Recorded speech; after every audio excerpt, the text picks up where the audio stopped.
तो इस कुल कायनात में खुदा के साथ वाहिद पहले इंसान की कि फितरत इसकी मिजाज इसका हो सकता यकसा नहीं। कड़वा कोई करेले सा, तो मीठा है कोई कंद सा। कोई यूं फिरे जैसे फिजा, कोई मस्त है बसंत सा। कोई दुष्ट है, चालाक है, गुस्सैल है, नाशाद है।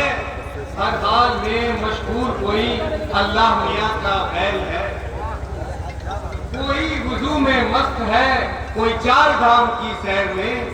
कोई पा गया भगवान को चोरी में, छल में, बैग में। वाणी किसी की चार सू, मानिंदे बुलबुल। वाणी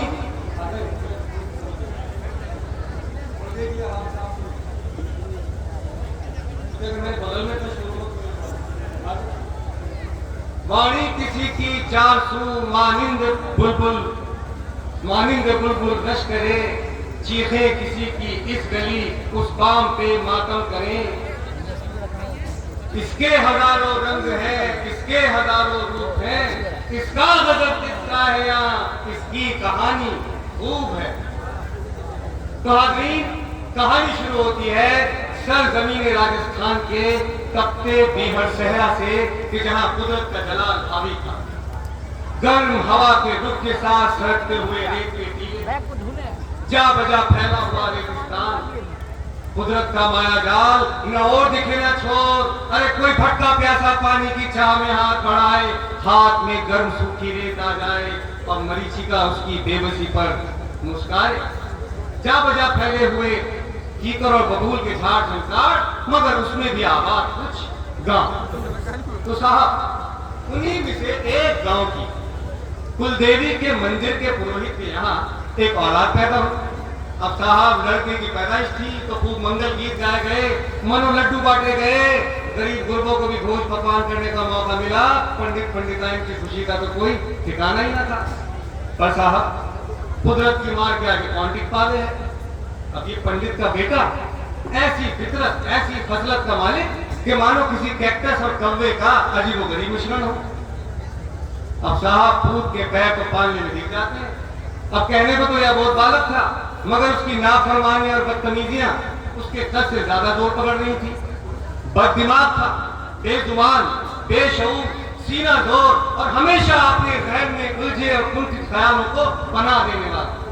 अजी घर परिवार, आस पड़ोस, दोस्त अहबाब सब के सब उसकी कारगुजारियों से बेहाल थे। अब पंडित जी ने लाख जतन किए, शास्त्रों का ज्ञान दिया, दुनियादारी के गुर सिखाए। पर साहब, उसकी लीला वही जाने, चिराग जले अंधेरा।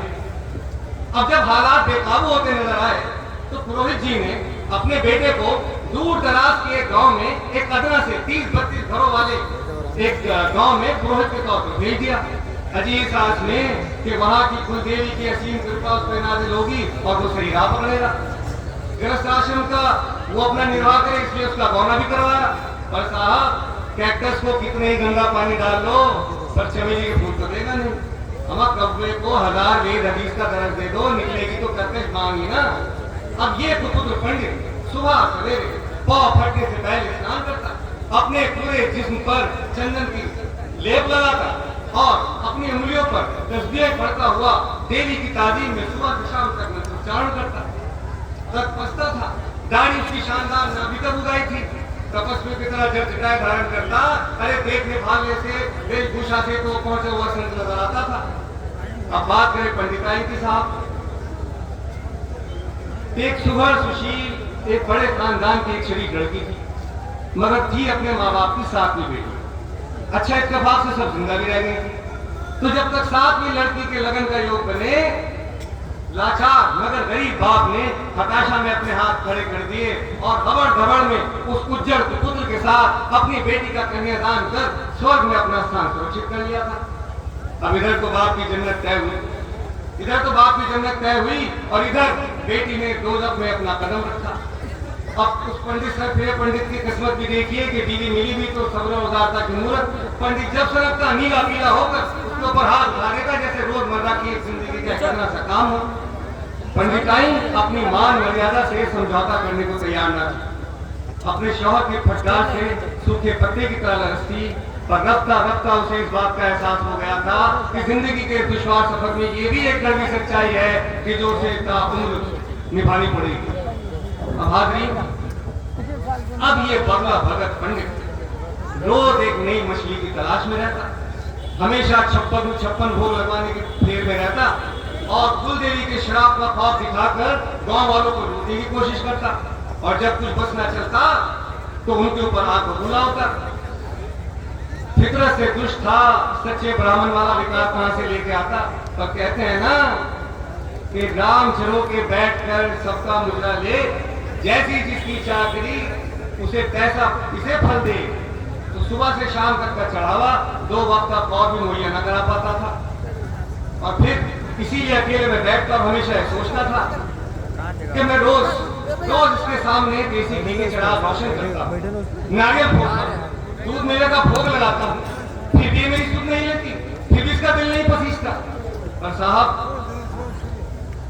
कहते हैं ना कि अब हाज़रीन फितरत से दुष्ट था, गुस्सैल था, इतना अहमक था कि कुलदेवी से खफा रहने लगा। अब ये गुस्सा नाराजगी में बदली और खबीस का गुस्सा था इस हद तक जा पहुंचा कि अब कुलदेवी से नाराज रहने लगा। अब एक दिन की बात है हाज़रीन कि बाजे की रोटी खा चिलम चढ़ा, पंडित सदा के भरा था, कैसा न गुल बैठा और अपनी बीवी से कहने लगा कि ये जो तुम्हारी कुलदेवी है ना, कुलदेवी, ये साक्षात शूर्पणखा का अवतार है। अरे इससे किसी का कुछ भला ना होगा। मैं सुबह से शाम तक एक कांट को खड़ा होकर इसका महिमा मंडन करता हूँ, हैं, इसके आगे चंदन सिंदूर का इसको लेप कराता हूँ, और ये फिर भी मेरी सुध नहीं लेती। सच है, ये बस एक पत्थर की मूर्त है। बहुत हुआ, अब ना रहेगा बांस और ना रहेगी बांसुरी। अब तो दिल में आता है कि मैं इसके मंदिर को तोड़कर चूर चूर कर दूं, आग लगा दूं, भस्म कर दूं और खुद भी इसमें मर जाऊं। अब साहब पंडिताइन ने जो सुना तो गुस्से से सिहर गया। उसने चाहा कि अपने हथौड़े की जबान से पंडित के मुंह पे ऐसी कील ठोके कि बस, पर समाज की रवायतों में भरी चाह कर भी कुछ ना कह पाई और अपने शौक को समझाते हुए बोली कि हे नाथ, सब्र करो, सब्र करो, परिश्रम करो, परिश्रम ही सौभाग्य की जननी है। इस पर उस पंडित को गुस्सा आया और अपनी बीवी से कहने लगा, अच्छा अब तू सोचने लगी है और बोलने भी। देख, मैं कहता हूं कि अपनी जबान और दिमाग दोनों पर लगाम दे, वरना तुझे घर से बाहर निकाल दूंगा। हाँ,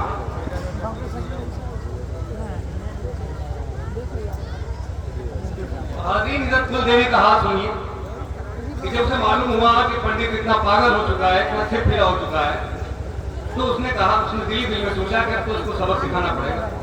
अब एक दिन की बात है कि पंडित अभी शाम का कर्मकांड पूरा कर ही रहा था कि साक्षात देवी उसके सामने प्रकट हुई। अब देवी को देखते ही पंडित की माफी सुन जा गई, उसको सक पका गया, उसके रोंगटे खड़े हो गए। देवी ने कहा, मैं बहुत दिनों से तुम्हारे संयम की परीक्षा ले रही थी, तुम बहुत जल्दी अपना धैर्य खो बैठे। अरे अगर तुम थोड़ा सा इंतजार करते तो मैं इंद्र का सिंहासन तुम्हें मैं देती। खैर कोई बात नहीं, मांगो, क्या मांगते हो? पंडित झनाया और मुड़ के बोला, हाँ हाँ, और कितना संयम और कितनी बर्दाश्त करता मैं। आई बड़ी इंद्र का सिंहासन देने वाली, मर्यादा का पाठ पढ़ाती हो, और इससे पहले अगर मैं स्वच्छ रहा जाता तो। तभी एक मासूम सा ख्याल उसके जहन में आया कि अरे देवी, मैं तो औरत जात हूं ना। ये कहकर फौरन हाथ बढ़ाया और चाहा कि देवी के जेवर छीन लूं, पर तभी देवी ने कहा, रुको, ठहरो, मर्यादा में रहो। देखो, ये जेवरात मेरे वजूद का एक हिस्सा है, इंसानों के लिए इनका कोई मोल नहीं। तुम्हारे हाथ लगाते ही मिट्टी में मिल जाएंगे। तो क्यों सब बात दिखा रही थी कि मांगो, क्या मांगते हो? मैं क्यों सब बात दिखा रही थी कि मांगो, क्या मांगते हो? मुझे जो चाहिए था तो मैंने मांगा। खैर, अगर तुम वाकई मेरा कुछ निदान करना चाहती हो तो अपने जेवरात मेरे हवाले करो। इस पर कुलदेवी ने कहा कि बेटा देखो, माँ के लिए तो सब बच्चों के लिए ममता एक जैसी होती है। कोई बच्चा अगर दुष्ट भी हो तो उसके लिए ममता कम थोड़ी हो जाती है। आज मैं तुम्हें एक ऐसा वरदान दूंगी कि आज से पहले वो किसी को नहीं दिया गया, उससे तुम्हारे साथ साथ गांव वालों का भी भला होगा। गांव वालों का भी भला होगा। अरे वरदान तो मुझे मिल रहा है, गांव वालों का भला क्यों होगा? मुझे नहीं चाहिए वरदान, जाओ। उस पर कुल देवी ने कहा, अरे बाप की मार और तंगहाली ने तुम्हारा दिमागी तबादुल खराब कर दिया है। इस तरह पैर पटकने से कुछ नहीं होगा। मैं कहती हूँ कि दूसरों के सुख से दुखी होने के बजाय अपने सुख से सुखी रहना सीखो। जाओ, मैं तुम्हें वरदान देती हूँ कि आज के बाद जो चाहोगे या मांगोगे अता किया जाएगा, मगर जो तुम चाहोगे या मांगोगे उससे 2 गुना गांव वालों को अता किया जाएगा। अब पंडित को लगा उससे मैं बड़बड़ाएंगे, ये कैसा वरदान है? अरे वरदान तो मुझे मिल रहा है ना, तो गांव वालों का भला क्यों होगा? मुझे नहीं चाहिए तुम्हारा ये फालतू का वरदान, वापस लो अपना ये बेतुका वरदान और जाओ यहां से। कुलदेवी चश्मे गदन में अपनी मूर्त में समा गई। पंडित पहले तो अपनी आंखें मत रहा, सोचता रहा कि ये खाब तो नहीं, फिर उसको एहसास हुआ कि वाकई वरदान तो उसको मिल गया है। अब वो जैसे अपने घर आया तो बीवी ने पूछा कि भैया कहां से आ रहे हो अपने जोशीले? पंडित ने जवाब दिया, अपनी पूरी तफसीर तमाम उसको सुनाई। तो वो कहने लगी कि है ना, अब किस्मत में जब रुख करता है तो इससे बेरुखी कैसी? मैं कहती हूँ कि अगर देवी के वरदान से, तुम्हारे तुफैल से गांव वालों का कुछ भला हो भी जाता है तो उसमें क्या बुराई है, क्या फर्क पड़ता है? बस फिर क्या था? पंडिताई ने कहा कि देखो 7 पहर बीत चुके हैं, कुछ ठोस अनाज हमारे पेट में नहीं गया। मैं कहती हूँ देवी ने अगर वरदान दिया तो मां क्यों नहीं लेते? पंडित बिदका, पर पेट की आग और जबान की लाज हर ख्याल पर भारी पड़ी। एक मुकम्मल दस्तरखान का तसव्वुर पंडित को बाहर ले गया। उसने आता देखा न ताव और आसमान की तरफ सर उठाकर कहा कि हे देवी, अगर तुम्हारा दिया गया वरदान सच्चा है तो मुझे एक आटे का कनस्तर, कुछ चावल, कुछ दालें, एक लकड़ी का गट्ठर, नून, तेल और मसाले फौरन इनायत कर दे। हाज़रीन, करिश्मा ये था कि इधर ये अल्फाज उसकी जबान पे आए और झट से वो तमाम चीजें उसके सामने मौजूद थी। पंडिताइन तो हैरत में पड़ गए। बहुत देर तक एक दूसरे को अपलक देखते रहे। फिर पंडिताइन उठी और लगी चूल्हे में लकड़ियां सुलगाने।